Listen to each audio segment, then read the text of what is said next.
इस कहानी की शुरुआत होती है 16 साल के एक लड़के जैकब से, जो एक स्टोर में काम करता है। शाम के वक्त उसकी साथ काम करने वाली एक महिला उसे घर छोड़ने निकलती है और रास्ते में जैकब अपने दादाजी इब्राहिम को फोन करता है। लेकिन इस बार इब्राहिम की आवाज पहले जैसी नहीं होती, क्योंकि वो बहुत घबराए हुए लग रहे होते हैं। वो बार बार जैकब से कहते हैं कि किसी भी हालत में घर मत आना, यहाँ बहुत बड़ा खतरा है। जैकब को लगता है कि दादाजी फिर से अपनी पुरानी अजीब बातों में उलझ गए हैं, इसलिए वो उनकी चेतावनी को गंभीरता से नहीं लेता और सीधे घर पहुंच जाता है। घर के अंदर कदम रखते ही वो देखता है कि पूरा सामान बुरी तरह बिखरा पड़ा है, जैसे कोई हर कोना छान कर किसी चीज की तलाश कर रहा हो। तभी उसकी नजर पीछे की टूटी हुई रेलिंग पर पड़ती है और बिना वक्त गंवाए वो जंगल की तरफ बढ़ जाता है। जंगल के अंदर कुछ दूर जाने पर जैकब को उसके दादाजी जमीन पर घायल हालत में पड़े मिलते हैं। उन्हें देखते ही वो घबरा जाता है और तुरंत मदद के लिए फोन मिलाता है।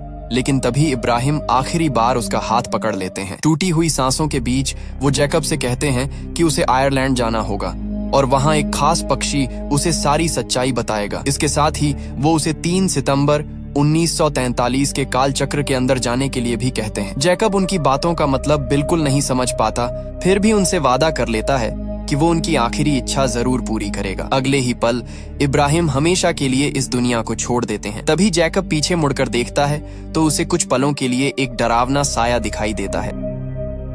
लेकिन उसके साथ आई महिला जब उधर गोलियां चलाती है तो वहां कुछ भी नहीं मिलता। थोड़ी ही देर में पुलिस पहुंच जाती है और जांच के बाद इस मौत को जंगली जानवर का हमला मानकर मामला बंद कर देती है। करीब 1 महीना बीत जाता है, लेकिन उस रात की हर बात जैकब के दिमाग में लगातार घूमती रहती है। उसकी मानसिक हालत पहले जैसी नहीं रहती, इसलिए उसे एक साइकेट्रिस्ट के पास ले जाया जाता है। वहीं बैठकर जैकब अपने बचपन की सारी बातें याद करता है। उसे याद आता है कि दादाजी हमेशा आयरलैंड की एक रहस्यमयी जगह की कहानियां सुनाते थे, जहाँ कुछ ऐसे बच्चे रहते थे जिनके अंदर अलग अलग तरह की जादुई शक्तियां थीं। उस जगह की देखभाल मिस पेरेग्रीन करती थीं, जो जरूरत पड़ने पर एक पक्षी का रूप भी ले सकती थीं। बचपन में जैकब इन कहानियों पर पूरा यकीन करता था, लेकिन जैसे जैसे वो बड़ा हुआ और स्कूल में ये बातें सुनाई, हर किसी ने उसका मजाक उड़ाया। धीरे धीरे उसने भी मान लिया कि शायद दादाजी सिर्फ बच्चों का मन बहलाने के लिए ऐसी कहानियां सुनाते थे। हालांकि इब्राहिम हमेशा यही कहते रहे कि उन्होंने उससे कभी झूठ नहीं बोला।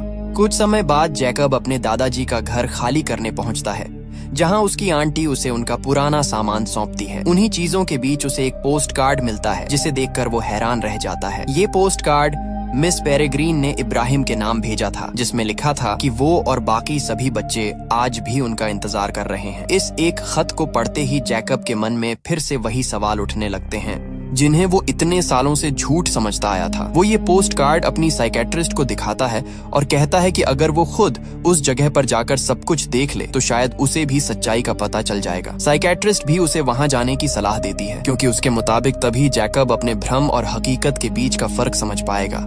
आखिरकार जैकब अपने पिता के साथ आयरलैंड जाने के लिए तैयार हो जाता है। उसके पिता पक्षियों पर किताब लिख रहे होते हैं, इसलिए ये सफर उनके काम के लिए भी फायदेमंद साबित हो सकता था। समुद्र पार करते वक्त जैकब की नजर आसमान में उड़ते एक पक्षी पर पड़ती है और उसे तुरंत दादाजी की वही पुरानी कहानी याद आ जाती है, जिसमें मिस पेरेग्रीन पक्षी का रूप धारण करती थी। कुछ देर बाद दोनों उस सुनसान द्वीप पर पहुंच जाते हैं और जैकब सीधे उस अनाथालय की तरफ निकल पड़ता है, जिसके बारे में उसने बचपन से अनगिनत कहानियां सुनी थीं। लेकिन वहां पहुंचकर उसकी सारी उम्मीदें टूट जाती हैं, क्योंकि पूरी इमारत खंडहर में बदल चुकी होती है। उसे बताया जाता है कि दूसरे विश्व युद्ध के दौरान यहाँ बम गिरा था और उसके बाद से ये जगह हमेशा के लिए वीरान हो गई। जैकब भारी मन से वहां से लौट तो आता है, लेकिन उसके दिल में अब भी यही सवाल गूंज रहा होता है कि आखिर दादाजी उसे इसी जगह भेजना क्यों चाहते थे। अगली सुबह जैकब के मन से उस खंडहर का ख्याल निकल ही नहीं रहा होता, इसलिए वो अकेले दोबारा उसी अनाथालय में पहुंच जाता है। इस बार जैसे ही वो टूटी हुई इमारत के अंदर कदम रखता है, उसे बार बार ऐसा महसूस होने लगता है कि वहां कोई और भी मौजूद है। अचानक उसके सामने एक छोटी लड़की दिखाई देती है, जो उसे देखकर इब्राहिम का नाम लेती है। जैकब कुछ समझ पाता उससे पहले वो लड़की तेजी से वहां से भाग जाती है। जैकब उसके पीछे दौड़ता है, लेकिन जल्दबाजी में गिरकर बेहोश हो जाता है। जब उसकी आंख खुलती है तो वो खुद को कुछ अजीब बच्चों के बीच घिरा हुआ पाता है और इन्हीं चेहरों को देखकर उसे दादाजी की सुनाई हुई हर कहानी याद आने लगती है। जैकब हैरानी से उन बच्चों से पूछता है कि क्या वो सब मर चुके हैं, क्योंकि उसके हिसाब से तो इस अनाथालय को कई साल पहले तबाह कर दिया गया था। लेकिन बच्चे मुस्कुराकर बताते हैं कि वो बिल्कुल जिंदा हैं। तभी जैकब की नजर एक ऐसे लड़के पर पड़ती है जो कपड़े पहने होने पर ही दिखाई देता है, वरना पूरी तरह गायब हो जाता है। एक लड़की हवा से भी हल्की होती है, इसलिए उसके पैरों में हमेशा भारी लोहे के जूते बंधे रहते हैं। एक दूसरी लड़की जिसके सुनहरे बाल होते हैं, उसके हाथ जिस चीज को छू लेते हैं वो तुरंत जलने लगती है, इसीलिए वो हमेशा दस्ताने पहन कर रखती है। वहीं एक बच्ची के अंदर कई लोगों जितनी ताकत होती है। एक लड़के के पेट में मधुमक्खियां रहती हैं, किसी के सिर के पीछे दूसरा मुंह होता है, तो कोई अपने सपने दूसरों को दिखा सकता है। जैकब जितना उन्हें देखता है उतना ही उसे यकीन होने लगता है कि दादाजी ने जो कुछ बताया था वो सिर्फ कहानी नहीं थी। इसी दौरान जैकब उस लड़की से पूछता है जिसने उसे इब्राहिम कहकर बुलाया था कि उसने ऐसा क्यों कहा। वो बताती है कि जैकब बिल्कुल अपने दादाजी जैसा दिखता है, इसलिए उसे पहली नजर में वही समझ लिया गया। इसके बाद वो सब जैकब को जल्दी से अपने साथ चलने के लिए कहते हैं, क्योंकि अगर किसी और ने उन्हें देख लिया तो बड़ी मुसीबत खड़ी हो सकती है। सभी बच्चे उसे एक गुफा के अंदर ले जाते हैं, लेकिन जैकब को अब भी समझ नहीं आता कि आखिर ये सब हो क्या रहा है। डर और उलझन में वो वहां से भाग निकलता है और सीधे उस गेस्ट हाउस में पहुंच जाता है जहां वो अपने पिता के साथ रुका हुआ था। जैकब जैसे ही ऊपर अपने कमरे की तरफ बढ़ता है, वहां मौजूद लोग उसे शक की नजर से देखने लगते हैं। वहां का मैनेजर भी पहले जैसा नहीं होता और वो जैकब को पहचानने से साफ इनकार कर देता है। कुछ ही देर में कई लोग उसे पकड़ लेते हैं और उसे जासूस समझने लगते हैं। जैकब बार बार समझाने की कोशिश करता है कि वो सिर्फ एक टूरिस्ट है, लेकिन कोई उसकी बात सुनने को तैयार नहीं होता। तभी अचानक कमरे के अंदर रखे गिलास और प्लेटें अपने आप उड़कर गिरने लगते हैं। वहां मौजूद हर इंसान घबरा जाता है, क्योंकि किसी को समझ नहीं आता कि ये सब आखिर कौन कर रहा है। उसी अफरा तफरी का फायदा उठाकर सुनहरे बालों वाली लड़की वहां पहुंचती है, जैकब का हाथ पकड़ती है और उसे अपने साथ बाहर ले जाती है। जाते जाते वो दरवाजे को छूती है और अगले ही पल उसमें आग लग जाती है, जिससे पीछा करने वाले लोग वहीं रुक जाते हैं। जैकब उन बच्चों के साथ घोड़ा गाड़ी में बैठकर वहां से निकल जाता है। रास्ते में वो उनसे पूछता है कि क्या दादाजी की सारी बातें सच थीं और क्या उनके अंदर सच में जादुई शक्तियां हैं। तभी पीछे से एक आवाज आती है कि अभी तक उसने सब कुछ देखा ही कहाँ है। जैकब मुड़कर देखता है तो वहां कोई नहीं होता, लेकिन अगले ही पल एक लड़का कपड़े पहनते हुए उसके सामने दिखाई देता है, जो कुछ देर पहले तक पूरी तरह अदृश्य था। इसके बाद बच्चे उसे बताते हैं कि वो अब अपनी दुनिया में नहीं है। आज की तारीख 2016 नहीं बल्कि 3 सितंबर 1943 है। ये सुनते ही जैकब के पैरों तले जमीन खिसक जाती है, क्योंकि उसे पहली बार एहसास होता है कि वो सिर्फ किसी रहस्यमयी जगह पर नहीं बल्कि वक्त के अंदर भी सफर करके अतीत में पहुंच चुका है। जैकब अब उन बच्चों के साथ उस बड़े से घर में पहुंचता है जहां उसकी मुलाकात मिस पेरेग्रीन से होती है। वही इस जगह की देखभाल करती हैं और सभी बच्चे उन्हें अपनी संरक्षक मानते हैं। मिस पेरेग्रीन जैकब का स्वागत करती हैं, जैसे उन्हें पहले से पता हो कि एक दिन वो यहाँ जरूर आएगा। इसके बाद वो जैकब की मुलाकात एक एक करके सभी बच्चों से करवाती हैं। तभी जैकब की नजर एमा पर पड़ती है, जो हवा से भी हल्की होने की वजह से जमीन पर टिक नहीं सकती। बातचीत के दौरान जैकब को पता चलता है कि एमा कभी उसके दादाजी इब्राहिम से बहुत प्यार करती थी, लेकिन जब इब्राहिम इस जगह को छोड़कर चले गए तो धीरे धीरे उनके खत भी आने बंद हो गए। इसके बावजूद एमा जैकब से कोई शिकायत नहीं करती और उसके साथ बिल्कुल अपनापन दिखाती है।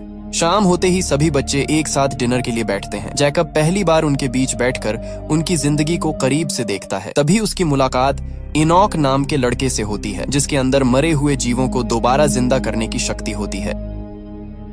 लेकिन इनॉक जैकब को बिल्कुल पसंद नहीं करता। उसकी नजर में इब्राहिम ने इस जगह को छोड़कर बहुत बड़ी गलती की थी, इसलिए वो नहीं चाहता कि अब उनका पोता भी यहाँ का हिस्सा बने। पूरे खाने के दौरान इनॉक का रवैया जैकब के लिए ठंडा ही रहता है, जबकि बाकी बच्चे धीरे धीरे उसके साथ खुलने लगते हैं। डिनर खत्म होने के बाद जैकब वापस अपनी दुनिया में लौटने की तैयारी करता है। तभी बच्चे उसे कहते हैं कि जाने से पहले उसे एक ऐसी चीज जरूर देखनी चाहिए जो इस पूरी जगह का सबसे बड़ा राज है। सभी बच्चे घर के बाहर इकट्ठा हो जाते हैं और अपने अपने चेहरे पर मास्क पहन लेते हैं। कुछ ही पल बाद आसमान में युद्ध के जहाज दिखाई देने लगते हैं, जो तेजी से उनकी तरफ बढ़ रहे होते हैं। जैकब कुछ समझ पाता उससे पहले एक जहाज उनके घर के ठीक ऊपर बम गिरा देता है, लेकिन जैसे ही बम घर से टकराने वाला होता है, मिस पेरेग्रीन अपनी खास घड़ी निकालती है और उसकी शक्ति का इस्तेमाल करती है। अगले ही पल समय पीछे लौट जाता है और पूरा दिन फिर से उसी सुबह से शुरू हो जाता है, जैसे कुछ हुआ ही नहीं था। अब मिस पेरेग्रीन जैकब को इस जगह का सबसे बड़ा रहस्य बताती हैं। वो समझाती हैं कि ये जगह एक काल चक्र के अंदर मौजूद है, जहां हर दिन सिर्फ 3 सितंबर 1943 ही रहता है। जैसे ही दिन खत्म होने वाला होता है, वो समय को दोबारा पीछे ले जाती हैं और वही दिन फिर से शुरू हो जाता है। इसी वजह से यहाँ रहने वाले किसी भी बच्चे की उम्र कभी नहीं बढ़ती।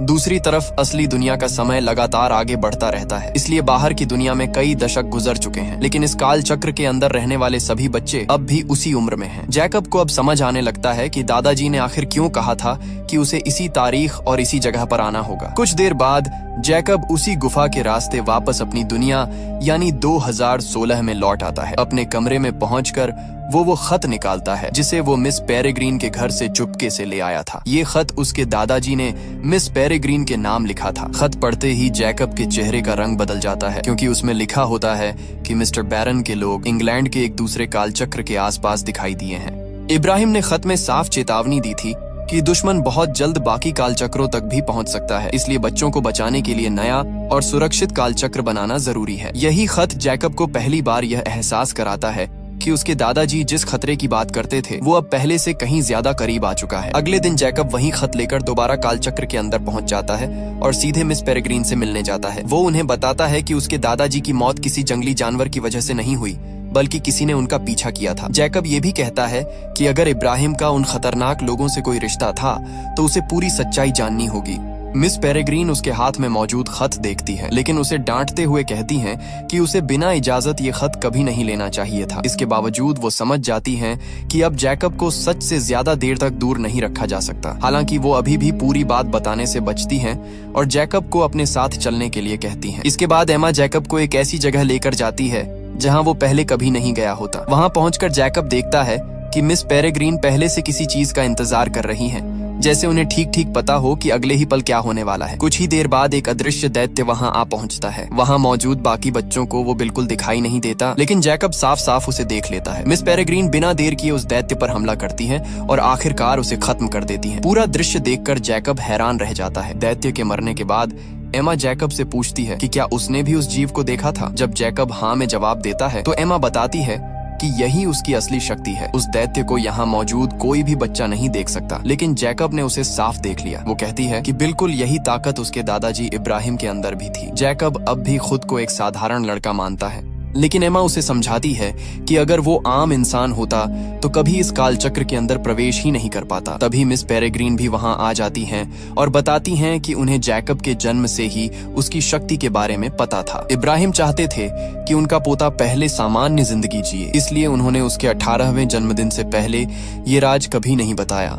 इसके बाद मिस पेरेग्रीन जैकब को एक पुरानी किताब दिखाती हैं जिसमें उनके पूरे इतिहास का जिक्र होता है। वो बताती हैं कि बहुत समय पहले कुछ पेक्यूलियर लोग कालचक्र में रहते रहते थक गए थे। उनका मानना था कि अगर एम्ब्रिन की शक्तियों का सही इस्तेमाल किया जाए तो वो कालचक्र के बाहर भी हमेशा जवान रह सकते हैं। इन्हीं लोगों का नेता मिस्टर बैरन था। उसने एक एम्ब्रिन को पकड़कर उसके ऊपर खतरनाक प्रयोग किया, लेकिन उसका प्रयोग सफल होने के बजाय उल्टा पड़ गया।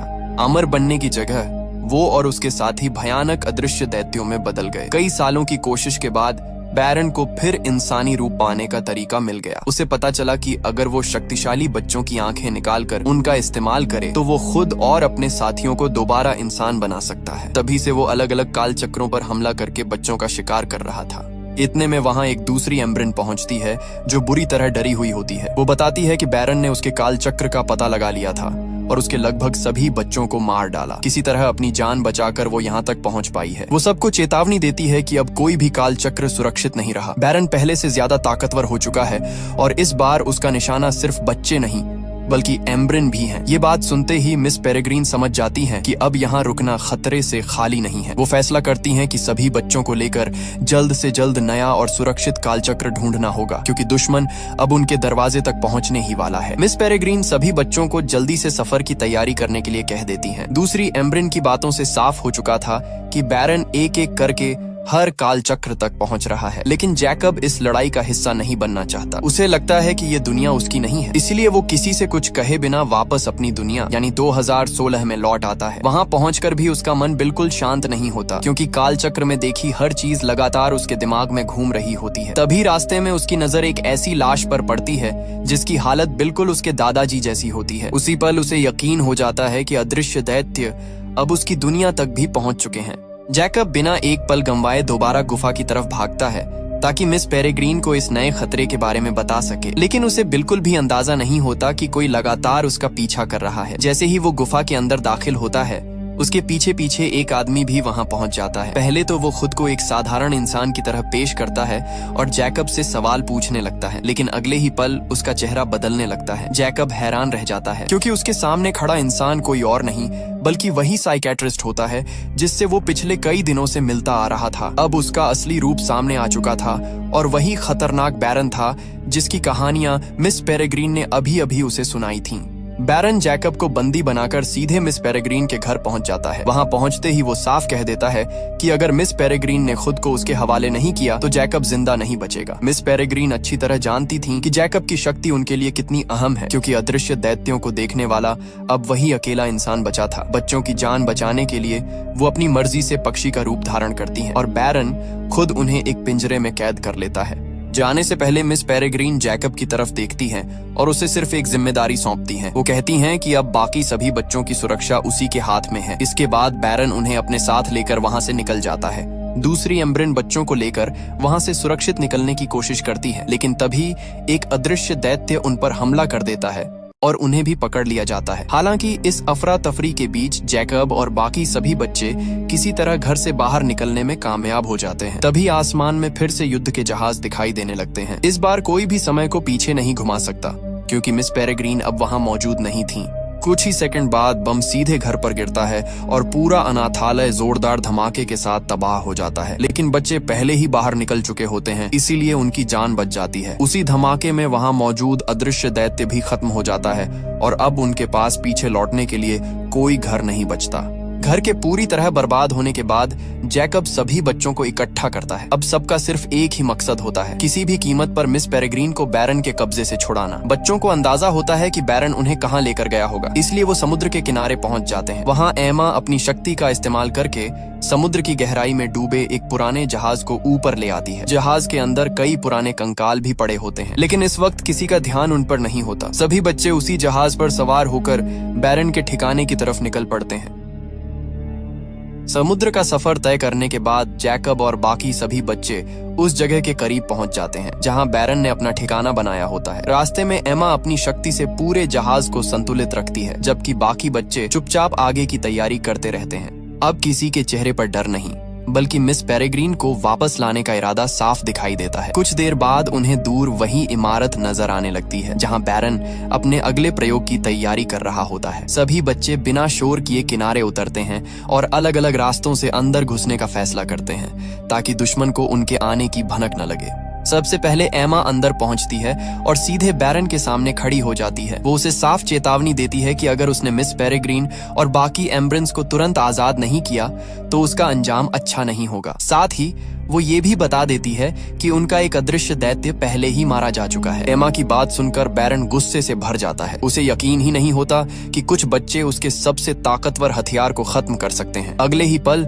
वो अपने बाकी साथियों और अदृश्य दैत्यों को उन बच्चों के पीछे भेज देता है ताकि कोई भी वहां से जिंदा वापस न जा सके। इधर जैकब अपनी शक्ति की मदद से हर उस अदृश्य दैत्य की जगह पहचान लेता है जिन्हें बाकी बच्चे नहीं देख सकते। वो लगातार अपने साथियों को उनकी दिशा बताता रहता है जिससे सबको हमला करने का मौका मिल जाता है। तभी इनॉक अपनी सबसे खास शक्ति का इस्तेमाल करता है। वो डूबे हुए जहाज के अंदर पड़े सभी कंकालों को दोबारा जिंदा कर देता है। अगले ही पल पूरा जहाज चलते फिरते कंकालों से भर जाता है और वो सीधे अदृश्य दैत्यों पर टूट पड़ते हैं। बच्चों की चाल कामयाब हो जाती है क्योंकि लड़ाई के दौरान दैत्यों पर ऐसा पदार्थ लग जाता है कि अब वो सभी को साफ दिखाई देने लगते हैं। इसके बाद कंकाल और बच्चे मिलकर एक एक करके उन दैत्यों का अंत करना शुरू कर देते हैं। बाहर भयानक लड़ाई चल रही होती है, जबकि उसी दौरान जैकब और कुछ बच्चे अंदर की तरफ बढ़ते रहते हैं। उनका असली मकसद मिस पेरेग्रीन और बाकी एम्ब्रेंस तक पहुंचना होता है। रास्ते में बैरन के कई साथी उन्हें रोकने की कोशिश करते हैं, लेकिन हर बच्चा अपनी अपनी शक्ति का इस्तेमाल करके उनका सामना करता है। कोई अपनी ताकत से दुश्मनों को दूर फेंक देता है, कोई आग से रास्ता साफ करता है तो कोई हवा की मदद से अपने साथियों को बचाता है। कुछ ही देर में बैरन के कई आदमी हार मानने पर मजबूर हो जाते हैं और बच्चों का रास्ता खुल जाता है। आखिरकार जैकब उस कमरे तक पहुंच जाता है जहां मिस पेरेग्रीन और बाकी एम्ब्रेंस कैद होती हैं। वो तेजी से उन्हें आजाद करने की कोशिश करता है, लेकिन तभी बैरन भी वहां पहुंच जाता है। उसी समय बाहर लड़ाई खत्म करके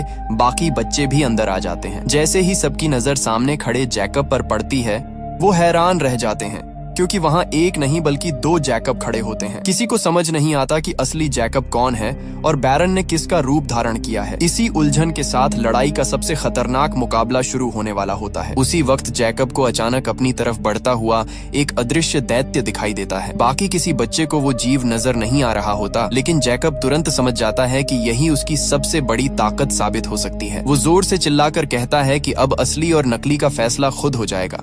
बैरन उसके इशारे का मतलब समझ ही नहीं पाता, क्योंकि उसे उस दैत्य का कोई एहसास नहीं होता। अगले ही पल अदृश्य दैत्य सीधे बैरन की तरफ झपटता है। चूंकि उसने जैकब का रूप धारण किया हुआ होता है, इसलिए दैत्य उसे ही असली जैकब समझ लेता है और उसी पर हमला कर देता है। भयानक हमला होते ही बैरन अपना भेष संभाल नहीं पाता और उसका असली चेहरा सबके सामने आ जाता है। दैत्य उसकी आंखें निकाल लेता है और बैरन वहीं बुरी तरह घायल होकर गिर पड़ता है। अब सभी बच्चों को साफ दिखाई दे जाता है कि असली जैकब कौन था। इसी बीच जैकब बिना देर किए उस दैत्य पर टूट पड़ता है। इस बार उसे अकेले लड़ने की जरूरत नहीं पड़ती, क्योंकि उसके बाकी साथी भी तुरंत उसकी मदद के लिए पहुंच जाते हैं। मिलकर वो उस आखिरी अदृश्य दैत्य का भी हमेशा के लिए अंत कर देते हैं। बैरन की मौत के साथ ही उसका पूरा खेल खत्म हो जाता है और उसके बचे हुए साथी भी एक एक करके हार जाते हैं। लड़ाई खत्म होने के बाद जैकब सबसे पहले मिस पेरेग्रीन और बाकी एम्ब्रेंस की तरफ बढ़ता है। अब वो पूरी तरह सुरक्षित होती हैं और बच्चों को देखकर राहत की सांस लेती हैं। सभी बच्चे एक दूसरे को देखकर खुश होते हैं, क्योंकि इतने बड़े खतरे के बाद भी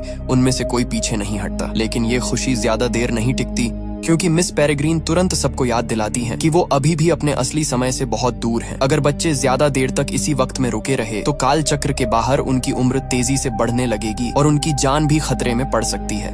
मिस पेरेग्रीन फैसला करती हैं कि अब सभी बच्चों को तुरंत वापस अपने समय में लौटना होगा। एमा जैकब के पास आती है और उसे बताती है कि उनका सफर अब यहीं से अलग होने वाला है। वो चाहती है कि जैकब अपने समय में रहे, क्योंकि वहीं उसकी जरूरत है। जैकब ये सुनकर खामोश हो जाता है, लेकिन वो समझ चुका होता है कि हर किसी की अपनी जगह होती है। एमा और बाकी सभी बच्चे मिस पेरेग्रीन के साथ वापस अपने कालचक्र में लौटने की तैयारी करने लगते हैं। जाने से पहले एमा जैकब से कहती है कि उसका यहाँ रुकना ही सही होगा, क्योंकि उसकी दुनिया में अभी बहुत कुछ बाकी है। जैकब उसे रोकना चाहता है, लेकिन वो समझ चुका होता है कि अगर बच्चे अपने समय पर वापस नहीं पहुंचे तो उनकी उम्र अचानक बढ़ने लगेगी। भारी मन से वो एमा को जाते हुए देखता रहता है, जबकि मिस पेरेग्रीन सभी बच्चों को लेकर वहां से निकल जाती है। कुछ ही पलों में जैकब अकेला रह जाता है और फिर अपने घर की तरफ लौट पड़ता है।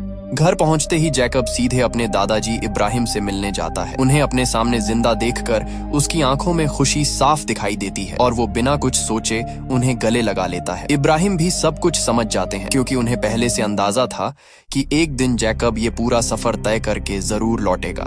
जैकब चाहता है कि अब सब कुछ पहले जैसा हो जाए, लेकिन इब्राहिम उसे बताते हैं कि उसकी मंजिल अभी खत्म नहीं हुई। वो कहते हैं कि जिस इंसान का इंतजार उसे करना चाहिए वो कोई और नहीं बल्कि एमा है और उसे वापस उसी के पास जाना होगा। इसके बाद इब्राहिम अपने पास रखा एक पुराना नक्शा जैकब को देते हैं। इस नक्शे में दुनिया भर के अलग अलग काल चक्रों का पूरा रास्ता बना होता है। वो बताते हैं कि अब सीधा उस काल चक्र में पहुंचना मुमकिन नहीं जहां से एमा गई है, क्योंकि वो रास्ता हमेशा के लिए बदल चुका है। अगर जैकब सच में उससे दोबारा मिलना चाहता है तो उसे कई अलग अलग काल चक्रों से गुजरना होगा। हर काल चक्र उसे एक नए समय तक पहुंचाएगा और आखिर में वो उसी साल तक पहुंच सकेगा जहां से एमा का सफर दोबारा शुरू होगा। जैकब बिना कोई सवाल किए ये नक्शा अपने पास रख लेता है।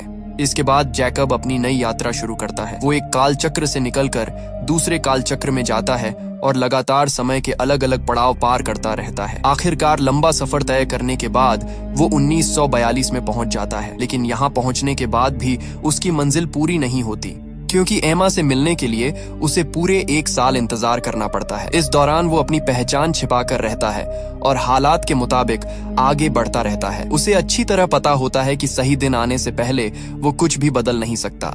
आखिर वो दिन भी आ जाता है जब 3 सितंबर 1943 को वही जहाज वहां से गुजरने वाला होता है जिस पर एमा और बाकी बच्चे सफर कर रहे होते हैं। जैकब पहले से वहां उनका इंतजार कर रहा होता है। जैसे ही एमा जहाज से उतरती है उसकी नजर सीधे जैकब पर पड़ती है। दोनों बिना कुछ कहे एक दूसरे की तरफ दौड़ते हैं और गले लगा लेते हैं। इतने लंबे सफर, कई काल चक्रों और अनगिनत मुश्किलों के बाद आखिरकार दोनों फिर से एक साथ होते हैं। इसी पल के साथ उनकी नई शुरुआत होती है और यहीं पर इस कहानी का सफर भी पूरा हो जाता है।